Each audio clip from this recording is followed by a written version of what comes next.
चंद्रपूर आणि गडचिरोली जिल्ह्यामध्ये वाढत चाललेल्या हत्ती मानव संघर्षाचा मुद्दा विधानसभेत उपस्थित करत काँग्रेस विधिमंडळ पक्षनेते विजय वडेट्टीवार यांनी सरकारला तातडीने ठोस उपाययोजना करण्याची मागणी केली आहे।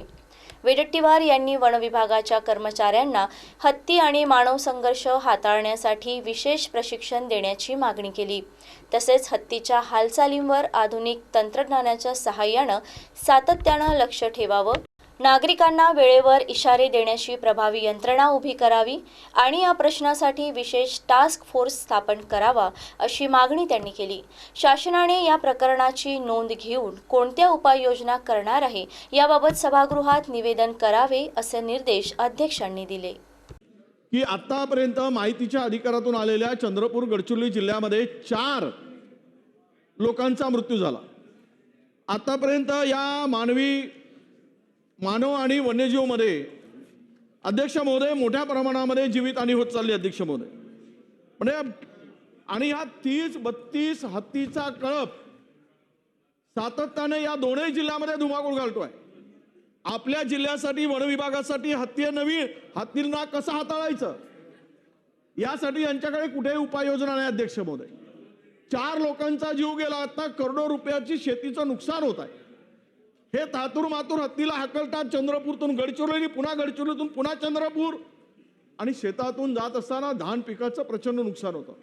काल रस्त्याने जात असताना एक प्रचंड मोठा हत्ती जो सगळी कळ बाजूला गेला आणि त्याच एक मोठा हत्ती आहे, त्या हत्तीने या तरुणाचा जीव घेतला अध्यक्ष महोदय। खरं म्हणजे यामध्ये कारण ह्या ह्युमन एलिफंट कॉन्फ्लिक्टमध्ये साहेब अध्यक्ष महोदय कुठे योजना काय केली पाहिजेत यांनी प्रशिक्षण घेतलंय। खरं तर पश्चिम बंगालमधून काही प्रशिक्षित लोक आणून इथल्या फॉरेस्टच्या लोकांना प्रशिक्षण देऊन यांना कशा पद्धतीने आपण हाताळलं पाहिजेत किंवा बाहेर काढलं पाहिजेत किंवा यांना पकडलं पाहिजे आणि या परिसराच्या बाहेर नेलं पाहिजेत याचा प्रयत्न करण्याची आवश्यकता होती अध्यक्ष महोदय। दुर्दैवाने 4 लोकांचा जीव जाऊन कोरची सारख्या तालुक्यामध्ये शेकडो झोपड्या घरं या रानटी हत्तीने उद्ध्वस्त केले आणि हा कळप इतक्या मोठ्या प्रमाणात आहे की 30 ते 32 हत्तीचा कळप आहे। आणि काल एका तरुणाचा चिरडून जीव गेला अध्यक्ष महोदय, आम्हाला पळत जावं लागलं अध्यक्ष महोदय।